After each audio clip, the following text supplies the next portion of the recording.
Soy Nujavi Ramírez y te doy la bienvenida a El Arte de Existir, el podcast de Jorge Sentner.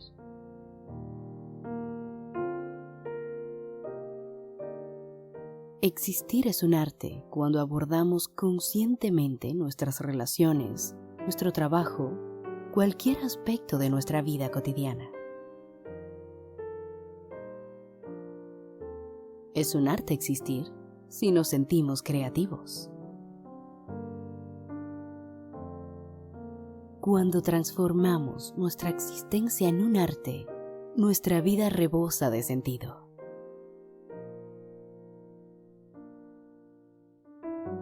Bienvenida, bienvenido a El Arte de Existir, el podcast de Jorge Sentner.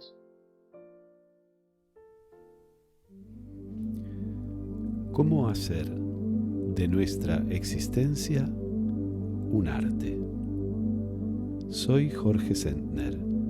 Gracias por acompañarme en el 6º episodio de El Arte de Existir.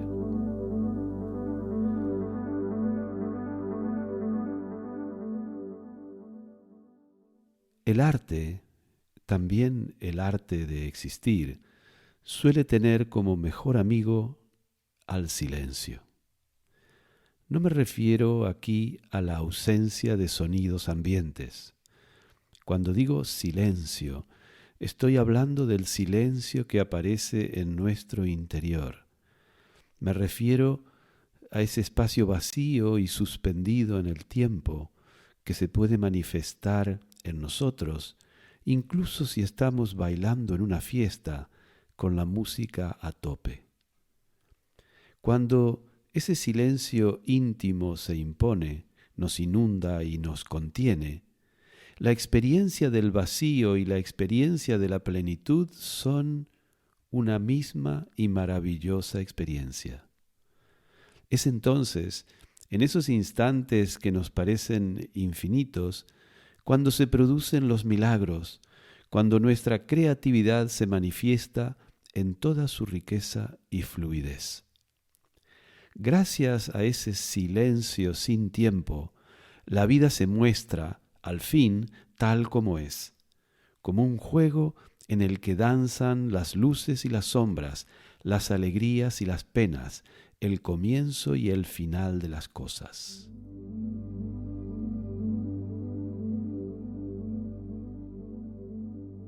En este episodio del podcast voy a compartir una larga charla con mi querido amigo Davi Carneiro. A Davi siempre le ha intrigado mi tránsito desde el mundo de las letras, desde la práctica del arte literario, hacia la práctica del arte de acompañar personas aquejadas por sufrimientos psicológicos o existenciales.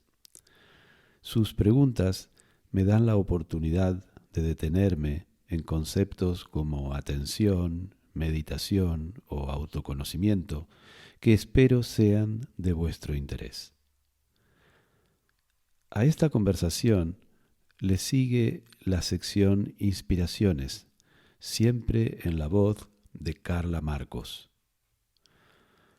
Luego llega por segunda vez a El Arte de Existir la sección Diccionario. Toca pues la letra B. He creído apropiado convocar a la palabra bendecir. Como veremos, también bendecir puede ser un arte. En la sección Coda, Antonio Mazzei nos traerá desde su más íntimo silencio la voz de su música. Muchas gracias por acompañarme en el 6º episodio de El Arte de Existir. Jorge charla con Davi. Un diálogo abierto de corazón a corazón.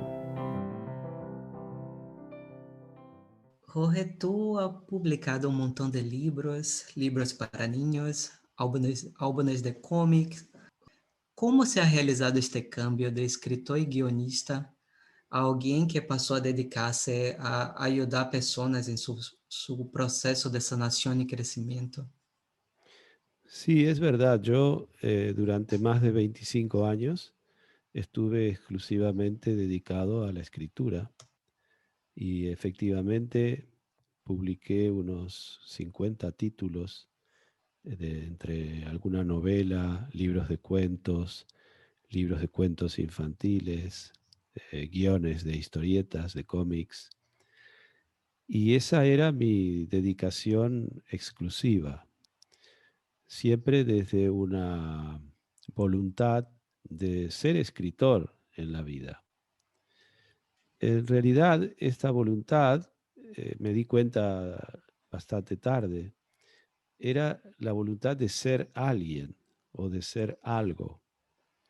Es decir, que más allá de la capacidad un poco innata que yo tenía para manejarme con la escritura, porque no tengo una formación académica, lo que existía siempre era un sentimiento de carencia, de necesidad de llegar a ser. Lo que luego aprendí, los especialistas o los filósofos llaman un déficit óntico, es decir, una sensación de inacabamiento, de todavía no ser. Y eso me llevaba a intuir que tal vez la realización de mi carrera literaria iba a conseguir ese sentimiento. Así yo ya te digo, he vivido muchos años centrado en ello, pero cuando al fin había alcanzado lo que serían mis metas en ese campo, es decir, vivir de la escritura durante muchos años, tener un público en muchos países, tener libros, ser reconocido como autor. Lo cierto fue que ese sentimiento de déficit óntico o de falta de realización personal o de frustración existencial persistía en mí. Y entonces que sentí que ese proyecto en el cual yo había invertido tantas energías y que había condicionado tanto mis pasos por la vida, habían sido una especie de error.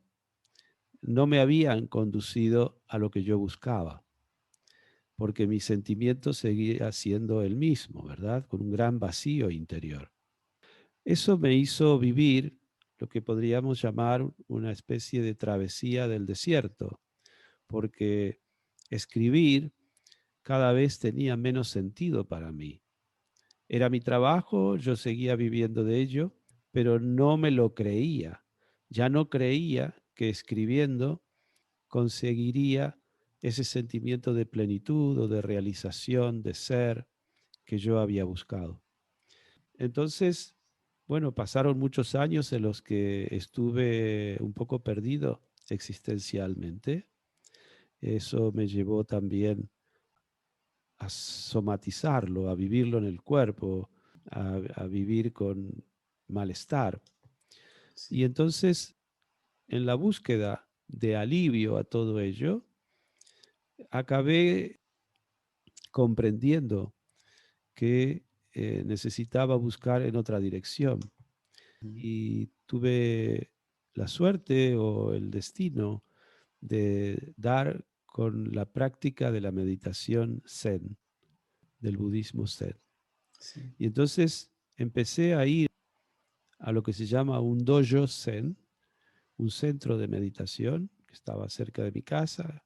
Yo encontré un papelito en la calle con un teléfono y fui allí. uhum, Y me dediqué a esa práctica completamente, es decir, me entregué a esa práctica 5 días a la semana, que en principio era completamente exótica para mí y que demandaba un cambio radical en mis hábitos y en mis creencias. Y tras practicar allí algún tiempo, yo no sé ahora recordar cuánto tiempo, pero seguramente bastante tiempo, un día tuve una suerte de, se le suele llamar satori o revelación o iluminación o comprensión. Digamos que la práctica del zazen se realiza en silencio Yo sé que mucha gente pregunta técnicas de meditación, etcétera. Allí es una meditación muy austera. Se dice que es la más parecida a la meditación que hacía el Buda cuando se iluminó debajo del árbol Bodhi. Es decir, simplemente sentarse. Sentarse en una postura, observar la postura y observar los pensamientos, observar el funcionamiento de la mente.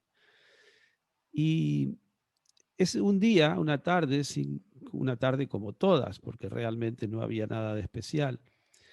Yo comprendí, tuve una comprensión muy acabada de la realidad, de la conciencia, de quién era yo. Y claro, en el mismo momento en el que yo tuve esa comprensión, me sentí completamente liberado, liberado de sufrimiento, liberado de todo peso existencial. Desapareció ese vacío que de pronto se convirtió, sin dejar de ser vacío, se convirtió también en plenitud, en ese instante.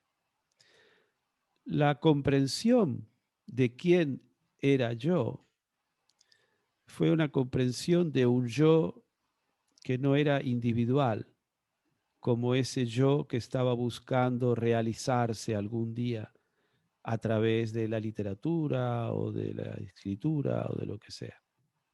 Era un yo que incluía todo lo existente.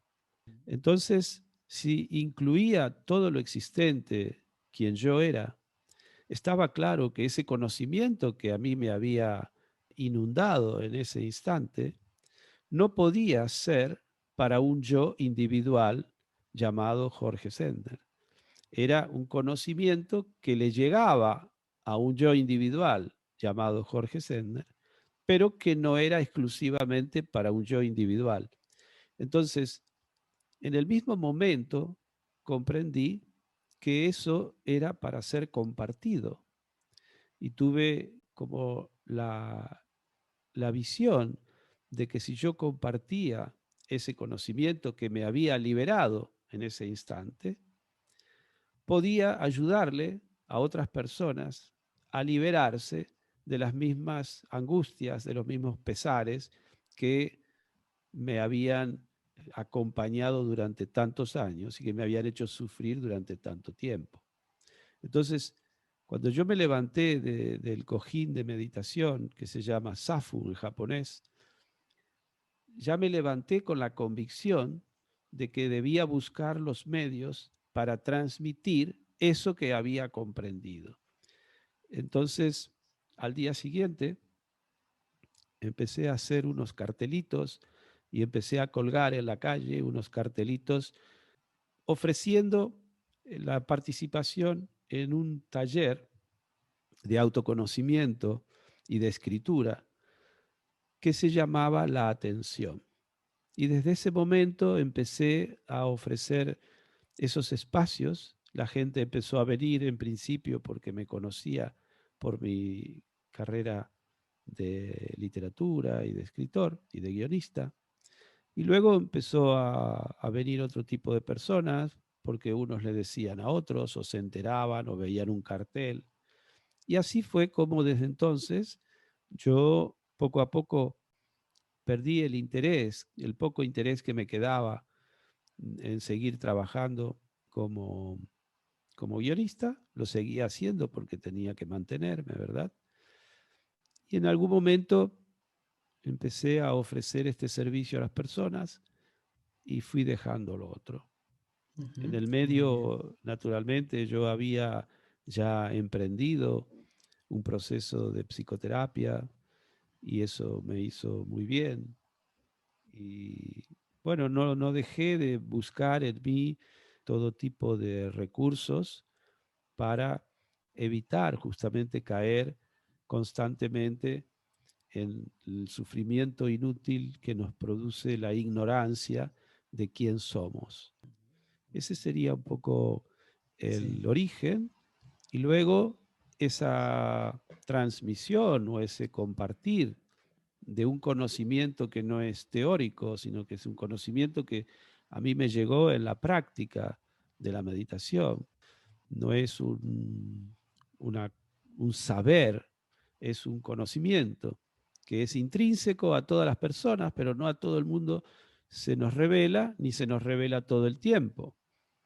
Entonces, yo también comprendí que ese conocimiento, así como te llega, así se va, porque no deja de ser una experiencia, un estado de conciencia, y eso es impermanente, como cualquier otro fenómeno de los que podemos vivir nosotros en la Tierra. Tiene un principio y tiene un final, y a veces te puede durar una semana y a veces te puede durar medio día o 5 minutos. Entonces, yo lo que entendí es que nosotros podemos recurrir a prácticas que nos permiten facilitar estar en ese conocimiento de quién somos, evitar esa especie de amnesia o de olvido y caer otra vez en una falsa identificación con exclusivamente el yo individual o yo psicológico. Entonces, en esa búsqueda de transmitir y ayudar y de buscar para mí también, he ido incorporando toda una serie de formaciones y de prácticas y eso lo he traducido en talleres, en retiros, en meditaciones guiadas. Han adoptado la forma de libros, han adoptado la forma de entrevistas individuales, de procesos individuales a lo largo del tiempo, de consultas. Y ahora, por ejemplo, está tomando esta forma de podcast que en el fondo es lo mismo que vengo haciendo desde hace unos 20 años, pero adaptándome a las nuevas tecnologías, a las nuevas posibilidades que nos brinda la tecnología y los medios de comunicación. Hay un aforismo, Jorge, de Antonio Porcia, que he conocido gracias a ti, muy hermoso, que dice que si quieres que tus flores no mueran, abre tu jardín. O sea, creo que es muy apropiado, ¿no? Absolutamente. Es Para lo que nos vital, dice sobre este conocimiento que tienes que bombear para que absolutamente. puedas crear vida nuevamente en ti también. Absolutamente, porque como te decía, esto no es un saber, es un Ujú. conocimiento. Y si tú no te mantienes en el conocimiento, no tienes lo que transmitir. Sí. Por lo tanto, para mí, la transmisión desde hace muchos años es mi práctica. Para mí, hacer un taller o hacer una sesión con una persona es unas ciertas horas de meditación. El encuentro con la otra persona solo se puede dar en toda su calidad si yo lo hago como una meditación, es decir, Ujú. desde un estado de plena presencia, es decir, de pleno conocimiento de quién soy yo. Entonces, no es mi yo psicológico o mi yo individual el que está enseñando algo, porque ese no sabe nada de este asunto. El yo psicológico de Jorge Sender siempre tendrá un sentimiento de inacabamiento, de carencia, de insuficiencia, de falta de reconocimiento, de falta de autoestima. Eso es inevitable. No podemos pretender que llegue a completarse, a sentirse pleno, porque por definición el yo psicológico, esa falsa identidad que nosotros hemos forjado, sobre todo entre los 0 y los 7 años, por definición es carente, porque está hecho de la identificación con algunas cosas y de la alienación de otras. Entonces, siempre es una entidad mental carente. Por eso los sabios dicen que el yo nunca se realiza. Justamente cuando tú realizas quién eres es porque trasciendes tu Ujú. identificación con el yo psicológico, Sí, pequeño Jorge. yo, como le puedas llamar. Entonces, la práctica de la transmisión es vital. Sin Ujú. esa práctica, el yo psicológico vuelve a tomar el poder, digamos, de tu identidad, tú vuelves a identificarte con él o corres el riesgo, en mi caso, de olvidar quién soy. Entonces, mi trabajo con las personas solo puede ser hecho desde un lugar que trascienda la realidad del yo de Jorge Sendner. De hecho, cuando yo hablo con las personas en la consulta o cuando en la meditación, yo me escucho hablar como si fuera otra persona que habla. Soy uno más del público, digamos. Para nada soy el que está diciendo esas cosas. Si no, me daría vergüenza, tendría temor, estaría súper cortado, porque estaría hablando de temas que no están a mi alcance. Pero yo, para ponerme delante de la gente y poder osar dar una respuesta a un problema difícil muchas veces de las personas, tengo que hacerme a un lado. Y Jorge Sendner no puede participar de eso. Es la parte que yo tengo en común con la otra persona y con todas las personas, la que se expresa. Y si eso le hace bien a la otra persona, es porque justamente yo estoy poniendo en palabras algo que él ya sabe. No le estoy diciendo nada nuevo. Una vez que yo, desde quien de verdad soy, le hablo a la otra persona, pero a la que de verdad es la otra persona, no a su yo psicológico, nos entendemos fácilmente, porque somos lo mismo, tenemos el mismo conocimiento. Es lo que nosotros somos conciencia, somos conocimiento. Entonces, eso es lo que yo descubrí. Claro, nuestra condición humana tiene la dificultad de que debemos ir por el mundo con esa doble dimensión. El hecho de que yo sepa quién soy no me hace dejar de ser Jorge Sendner con la edad que tengo, el cuerpo que tengo y viviendo los problemas propios de un ciudadano cualquiera. No es una cosa o la otra. Es que las dos son verdad al mismo tiempo. Si tenemos unos minutos, te puedo dar una explicación que da un teólogo alemán cuando se refiere a la imagen del Cristo como representación del hombre. El Cristo siempre aparece en la cruz, mostrando dos planos que se intersectan, un plano horizontal y un plano vertical. Según este teólogo, el plano horizontal del Cristo, los brazos abiertos, estarían representando justamente ese yo humano que tiene que nacer, vivir y morir, que vive sobre la superficie de la tierra y que tiene un recorrido, por el mundo que se desarrolla en lo que se llama la cronología, un tiempo sucesivo.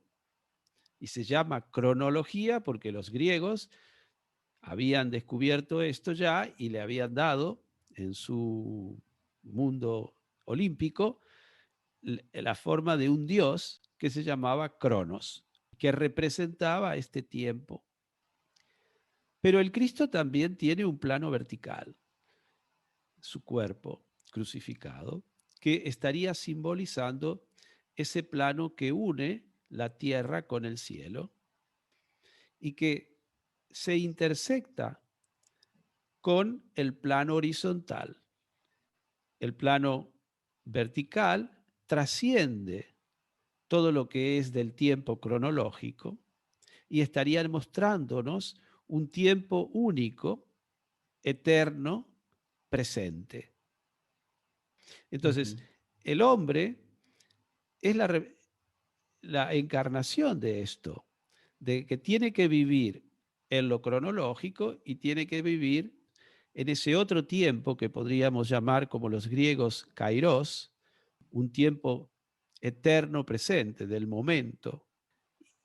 Y simbólicamente, esos dos planos, el plano de la experiencia, el plano de la trascendencia, se intersectan a la altura del Sagrado Corazón de Jesús.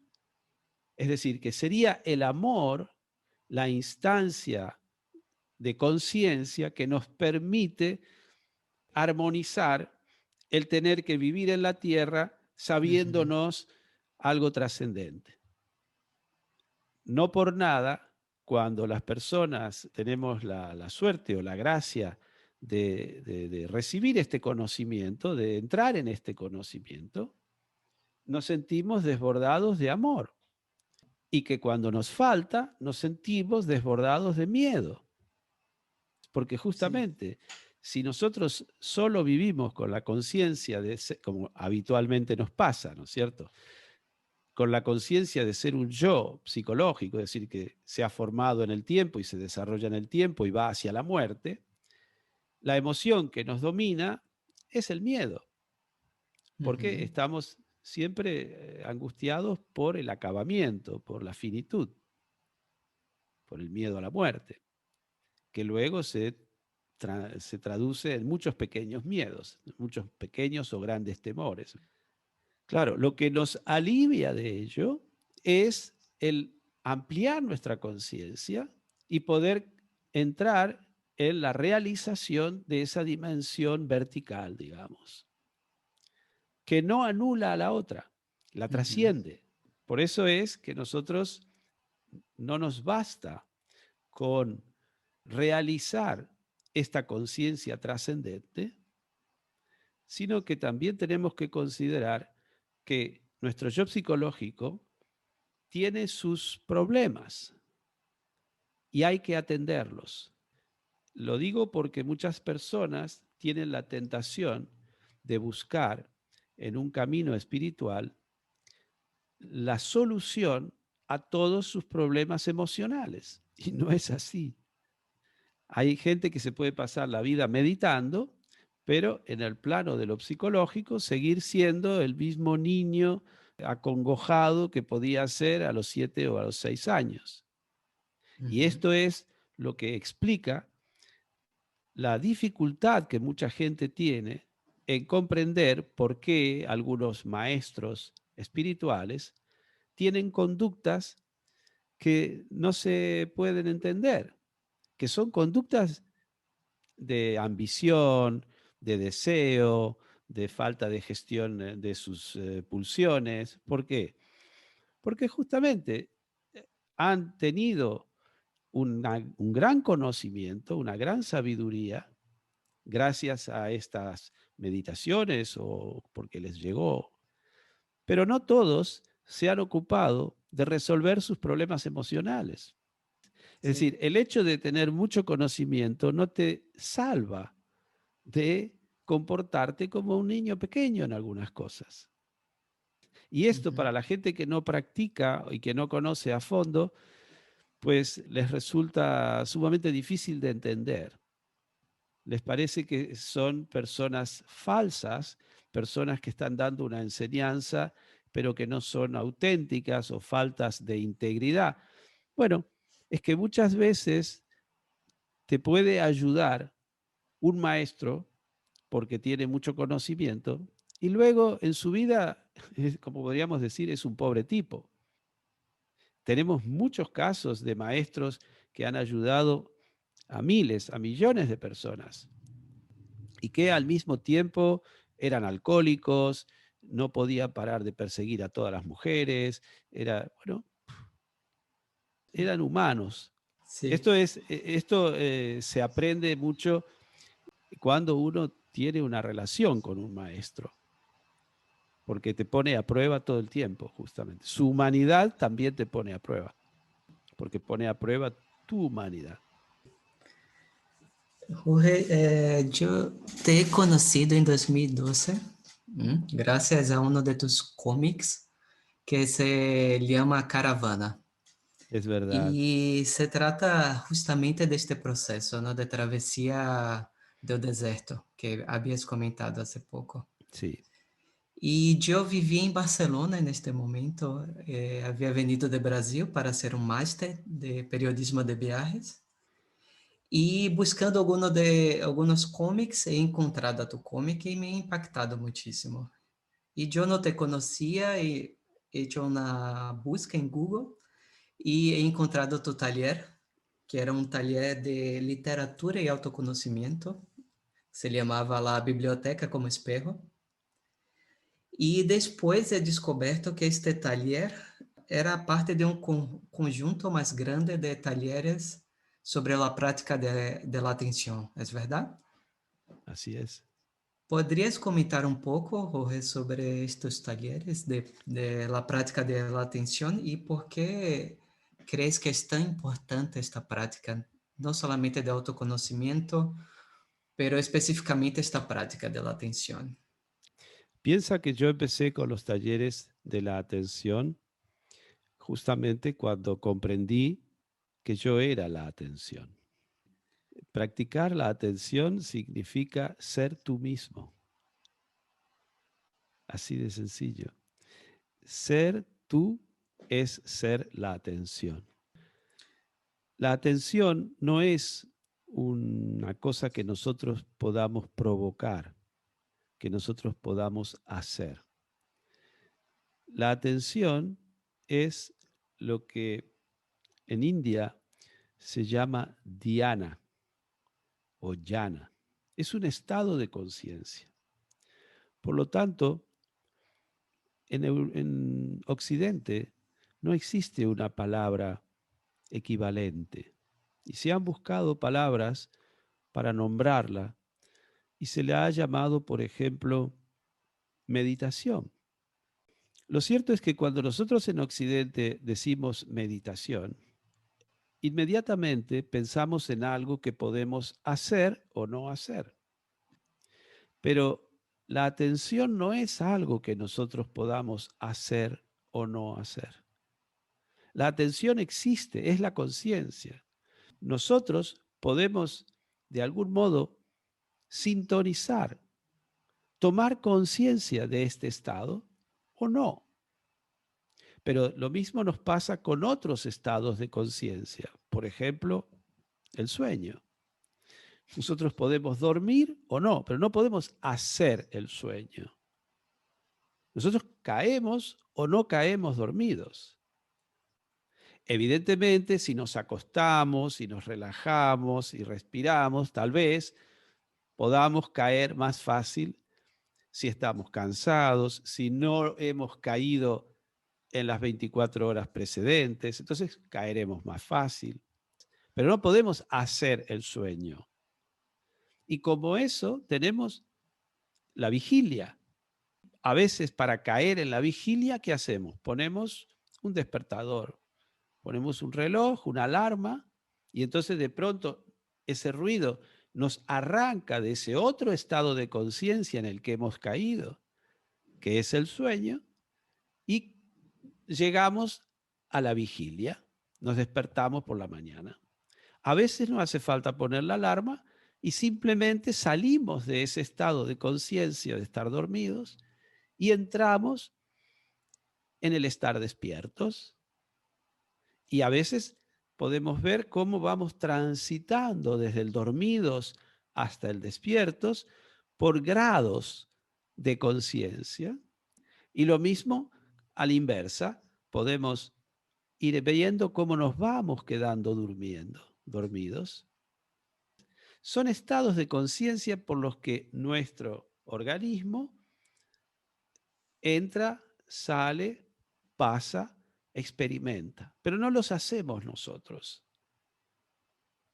Nosotros podemos provocar con algún agente químico o con algo, podemos provocar el caer en eso.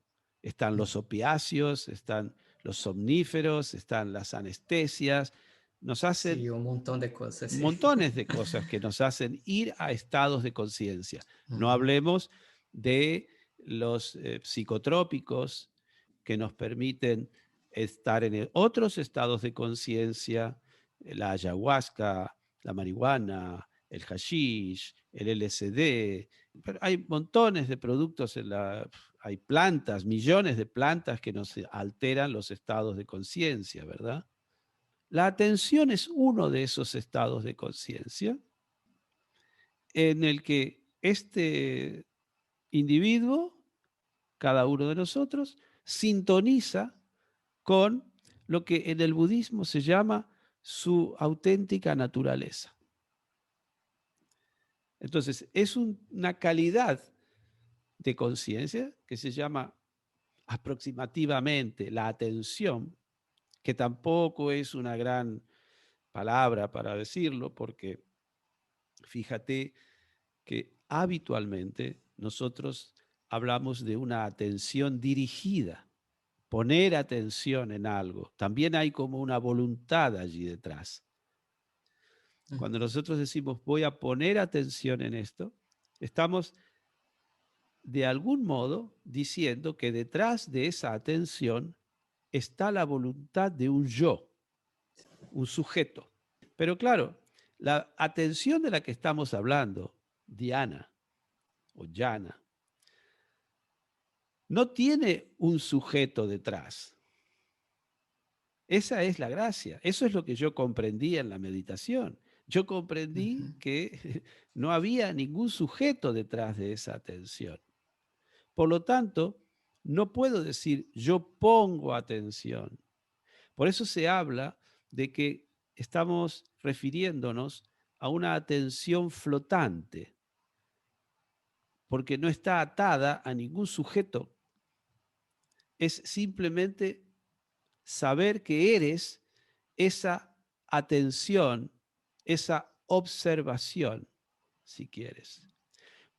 Cuando tú te despojas del sujeto, te despojas también de toda voluntad del sujeto, es decir, que te despojas de toda crítica, de toda preferencia, de toda opinión. Entonces, es una atención a lo que es, a lo que acontece, a lo que cae dentro del campo de ese estado de conciencia. Eso es lo que a veces tenemos la gracia de alcanzar a través de la práctica de la meditación, pero esto es lo que muchas veces alcanzamos en la vida cotidiana.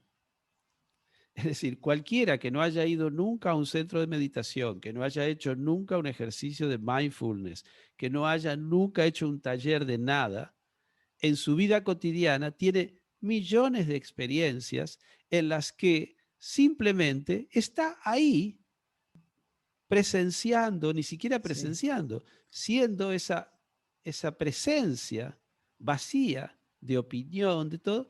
Nos pasa todo el tiempo, nos pasa mirando el rostro de una persona, nos pasa cocinando, nos pasa caminando por la calle. Claro, ¿y cómo nos sentimos en ese momento? Pues nos sentimos ligeros, nos sentimos conectados, nos sentimos plenos, nos sentimos felices, nos sentimos, no porque esté ocurriendo nada especial, de espectacular o de, no, simplemente porque hemos sintonizado con esa calidad de presencia. Sí. ¿Lo ves? El concepto de presencia. Porque hemos logrado estar conectados con este momento presente, ¿no? Digamos que no hemos logrado nada. Otra vez, Ok. en el logro ya hay un sujeto que quiere conseguir algo. Lo que hemos hecho es renunciar a conseguir nada, renunciar a lograr nada, renunciar a todo deseo de estar conectado con el aquí y el ahora, renunciar a todo lo que puede implicar un yo escondido detrás de ese deseo o de esa voluntad. Es un despojamiento, es un soltar todo tipo de identificación con algo que se quiere conseguir en el futuro. Porque mientras quieras conseguir algo en el futuro, estarás recreando ese yo que es justamente el que vive en el tiempo cronológico. Es a través del despojamiento, de la renuncia, de la entrega, de todo deseo, que entonces tomarás conciencia de que solo existes en el tiempo presente. Es bastante complejo explicarlo, porque es una experiencia, Una ¿verdad? experiencia, sí. Claro, las palabras se van desgranando en el tiempo. Nuestro lenguaje es sucesivo. Por eso en el Zen existe desde hace miles de años la enseñanza en silencio a través simplemente de la presencia, justamente. El maestro Zen te enseña a través de la presencia, no a través de lo que dice, ni de lo que hace. Es que cualquier palabra que dice o cualquier gesto que produce está imbuido de esa presencia. Es la presencia, no es los contenidos, digamos, efímeros de la experiencia, sino que es lo eterno de la experiencia, que se da a través de la plena presencia. Jorge, ¿y este conocimiento estaría disponible para toda la gente? Ah, claro. Puede ser que las personas que están escuchando pueden pensar que es algo muy lejano, algo muy exótico. Que va, lo digo, esto se produce en la vida cotidiana 1000 veces. Esto es algo, además, Pero mira, nos damos cuenta muchas veces, ¿no? pocas Es que veces no nos damos nos cuenta, damos sí. cuenta.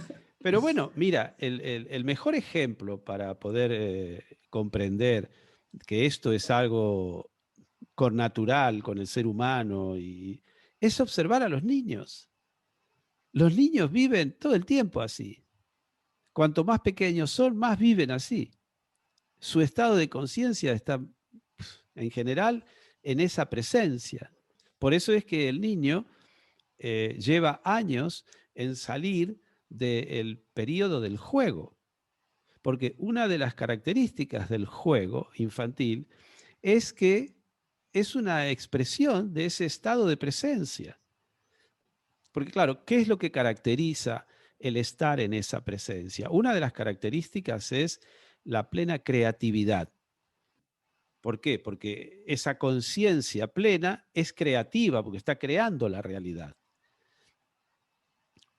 Uno de los ejercicios que yo suelo dar en los talleres es justamente llevar a las personas a un parque y a observar cómo juegan los niños.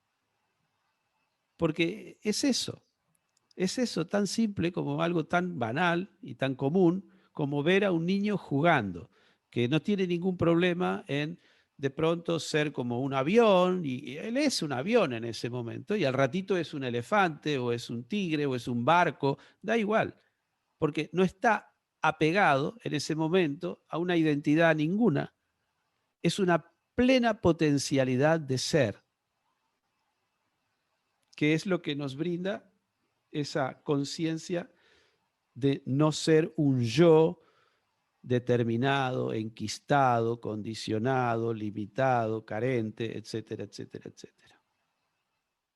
¿Qué te inspira en la vida? ¿Qué te inspira a levantarte de la cama cada mañana? A reír, a pasear, a trabajar, a relacionarte con tal o cual persona. Exploremos, juntos, el infinito paisaje de las inspiraciones. Amasa cada instante de tu vida, como amasa el pan un artesano panadero.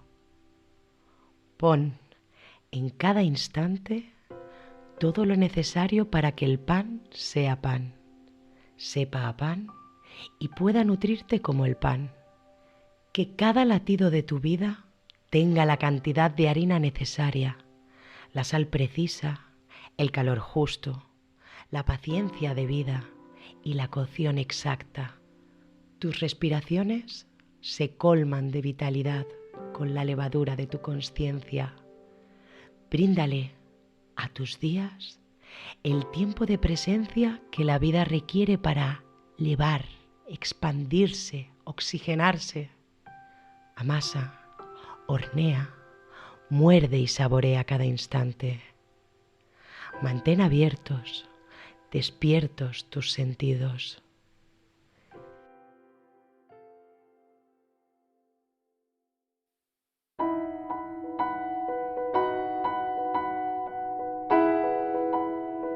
Diccionario.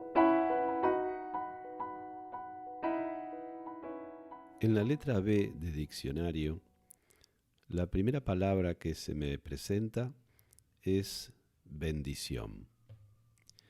Cuando pienso en ella, cuando la pronuncio, se me impone la figura de Pierre Praderwand, un señor de origen suizo que dedica gran parte de su vida a enseñar y promover lo que él mismo denomina el simple arte de bendecir. Nada muy valioso podría yo agregar a lo que Pierre Praderwand ha escrito al respecto, así que, aunque él menciona a veces a Dios y yo no me considero creyente, en esta entrada del diccionario leeré un breve pasaje de su libro titulado El arte de bendecir, para vivir espiritualmente la vida cotidiana. Libro cuya lectura completa, por cierto, sugiero siempre que puedo. Paso entonces al texto. Al despertar, bendigan su jornada, porque está ya desbordando de una abundancia de bienes que sus bendiciones harán aparecer. Porque bendecir significa reconocer el bien infinito que forma parte integrante de la trama misma del universo. Y lo único que espera es una señal suya para poder manifestarse. Al cruzar con la gente por la calle, en el autobús, en su lugar de trabajo y de juego, bendigan a todos. La paz de su bendición será la compañera de su camino, y el aura de su discreto perfume será una luz en su itinerario. Bendigan a los que los encuentren, derramen la bendición sobre su salud, su trabajo, su alegría, su relación con Dios, con ellos mismos y con los demás. Bendíganlos en sus bienes, en sus recursos. Bendíganlos de todas las formas imaginables, porque esas bendiciones no sólo esparcen las semillas de la curación, sino que algún día brotarán como otras tantas flores de gozo en los espacios áridos de su propia vida. Mientras pasean, bendigan su aldea o su ciudad. Bendigan a los que la gobiernan y a sus educadores, a sus enfermeras y a sus barrenderos, a sus hijos y a sus banqueros, a sus sacerdotes y a sus prostitutas. En cuanto alguien les muestre la menor agresividad, cólera o falta de bondad, respondan con una bendición silenciosa. Bendíganlos totalmente, sinceramente, gozosamente, porque esas bendiciones son un escudo que los protege de la ignorancia de sus maldades y cambia de rumbo la flecha que les han disparado. Bendecir significa desear y querer incondicionalmente, totalmente y sin reserva alguna, el bien ilimitado para los demás y para los acontecimientos de la vida, haciéndolo aflorar de las fuentes más profundas y más íntimas de su ser. Esto significa santificar, venerar y considerar con total admiración lo que es siempre un don del Creador. Quien sea afectado por su bendición es un ser privilegiado, consagrado, entero. Bendecir significa invocar la protección divina sobre alguien o sobre algo, pensar en él con profundo reconocimiento, evocarle con gratitud, dado que nosotros no somos nunca la fuente de la bendición, sino simplemente los testigos gozosos de la abundancia de la vida. Bendecirlo todo, bendecir a todos, sin discriminación alguna, es la forma suprema del don, porque aquellos a los que bendicen nunca sabrán de dónde vino aquel rayo de sol que rasgó de pronto las nubes de su cielo, y ustedes raras veces serán testigos de esa luz que ha iluminado su vida. Cuando en su jornada surja algún suceso inesperado que eche por tierra sus planes y los desconcierte, exploten en bendiciones, porque entonces la vida está a punto de enseñarles una lección, y ese acontecimiento que creen tan indeseable, de hecho, lo han suscitado ustedes mismos para aprender la lección que se les escaparía si vacilaran a la hora de bendecirlo. Las pruebas son otras tantas bendiciones ocultas, y legiones de ángeles siguen sus huellas. Bendecir significa reconocer una belleza omnipresente, oculta a los ojos materiales.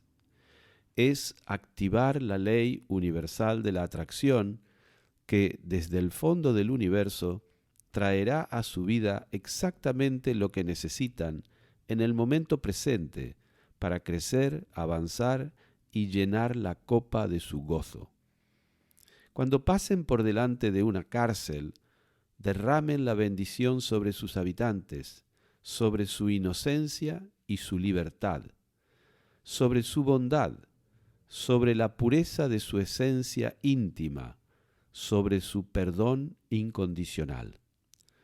Porque sólo se puede ser prisionero de la imagen que uno tiene de sí mismo, y un hombre libre puede andar sin cadenas por el patio de una prisión, lo mismo que los ciudadanos de un país libre pueden ser reclusos cuando el miedo se acurruca en su pensamiento. Cuando pasen por delante de un hospital, bendigan a sus pacientes, derramen la bendición sobre la plenitud de su salud, porque incluso en su sufrimiento y en su enfermedad, esa plenitud está aguardando simplemente a ser descubierta. Y cuando sus ojos vean a alguien que llora o que da muestras de sentirse destrozado por la vida, bendíganlo en su vitalidad y en su gozo, porque los sentidos sólo presentan el revés del esplendor y de la perfección últimas que sólo el ojo interior puede percibir. Es imposible bendecir y juzgar al mismo tiempo. Mantengan en sí mismos ese deseo de bendecir como una incesante resonancia interior y como una perpetua plegaria silenciosa, porque de ese modo serán de esas personas que son artesanos de la paz y un día descubrirán por todas partes el rostro mismo de Dios. Y, por supuesto, por encima de todo, no se olviden de bendecir a esa persona maravillosa, absolutamente bella en su verdadera naturaleza y tan digna de amor, que son ustedes mismos.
Muchas gracias por escuchar este podcast. Tu presencia completa el sentido de nuestro trabajo en el arte de existir. Un nuevo episodio estará a tu disposición en 15 días. Si lo deseas, tienes la posibilidad de suscribirte a través de Spotify, Apple Podcast o la plataforma de tu preferencia. Te recuerdo que puedes hacernos llegar tus preguntas para la consulta o la sugerencia de temas que consideres de interés al correo electrónico jorgesentner@elartedeexistir.com. Para mantenerte al día de las actividades que propongo, talleres de grupo, retiros de meditación, charlas, publicaciones, etc., no dudes en suscribirte a nuestra newsletter o seguir las redes sociales que figuran en la descripción de este episodio. Hasta muy pronto. Soy Jorge Sentner. Ojalá que este podcast sea una fuente de inspiración en tu propósito de hacer de tu vida un arte, el arte de existir.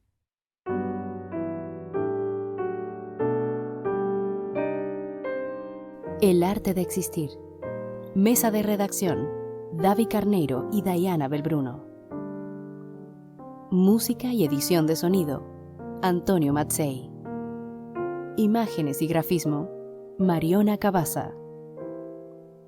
Redes sociales: Dayana Belbruno. Producción y coordinación general: Bruno Gargiulo. Locución: quien les habla, Nujavi Ramírez. Dirección y presentación: Jorge Sentner.